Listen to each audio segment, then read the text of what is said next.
Саламатсыңарбы окуучулар? Бүгүнкү өтө турган темабыз Чыңгыз Айтматов жана анын чыгармасы Бугу эне. Чыңгыз Айтматов жазуучунун өмүр баяны менен буга чейин таанышкансыңар балдар. Кыргыз элин дүйнөгө тааныткан атактуу жазуучу, коомдук ишмер болгон. Ал 1928 жылы 12 декабрда азыркы Талас облусунун Кара-Бура районундагы Шекер деген чакан айылда төрөлгөн. Ал айыл тоонун түбүндөгү кыргыздын байыркы салттарын сактаган жер эле. Чыңгыз Айтматов кыргыз элинин улуу жазуучусу.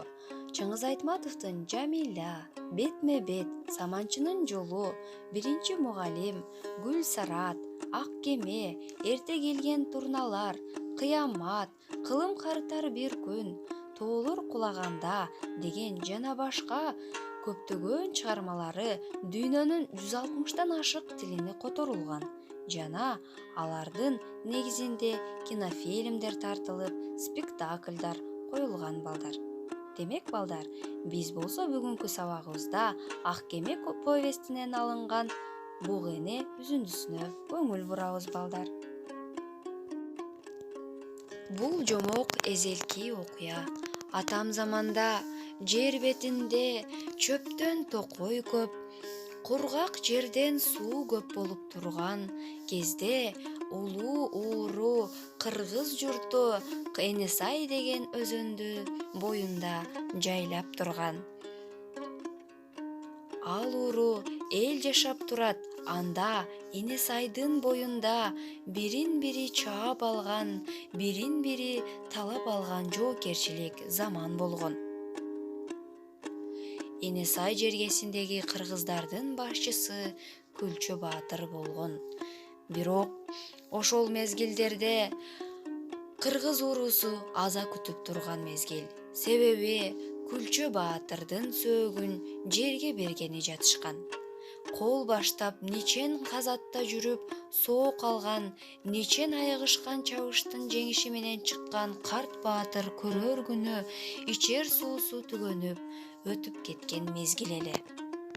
Чынында эле ал куш жөн жайдан сайраган эмес туура. Көп өтпөй эле азанын күнү бүтпөй эле жол ашкан душмандар пайда болду. Алар түн ортосунан курчап кирип, тегеректеги токойдо бугуп жаткан элдин бардыгын ойготуп, алардын бардыгын кыйратып салышты. Түшкө киргиз кыргын жүрдү. Өңгөктөгөн качып кутулам дегени жебегенин тилине кетип жатты. Жоо үшүнү көксөгөнү ушул окшойт.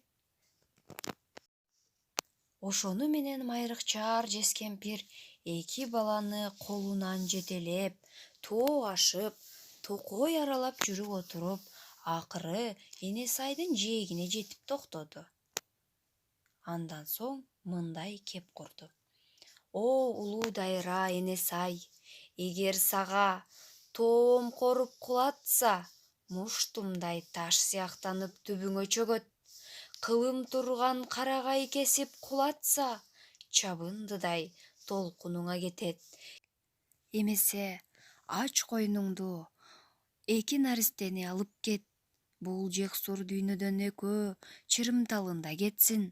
Абийири таза, дили ак, арамдыкты биле элек, арам ойго кире элек мезгилинде, периште чагында кетсин. Ач койнуңду ал эки периштени деп кыйкырып баштайт. Уул бала, кыз бала ыйлап туруп калышат.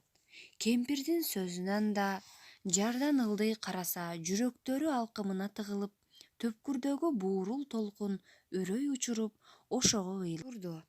Кана, коштошуп алгыла балдарым, кучакташкан бойдон кеткиле, деп майрыкчаар жескемпир шымаланып эле аларды жарга, ошол Энесай суусуна ыргытмакчы болот. Балдар, бүгүнкү сабак силерге жактыбы? Анда бүгүнкү сабагыбызды мына ушул текст менен аяктасак, эми кийинки сабагыбызда тереңдетип, мындан аркы окуялар эмне менен бүтөөрүн, эмне болору жөнүндө ой бөлүшөбүз. Силерге бүгүнкү сабак жактыбы балдар? Анда эмесе балдар, бүгүнкү сабагыбызды аяктап жатып, мен силерге эртеңки боло турган сабагыңарга ийгилик каалап кетмекчимин.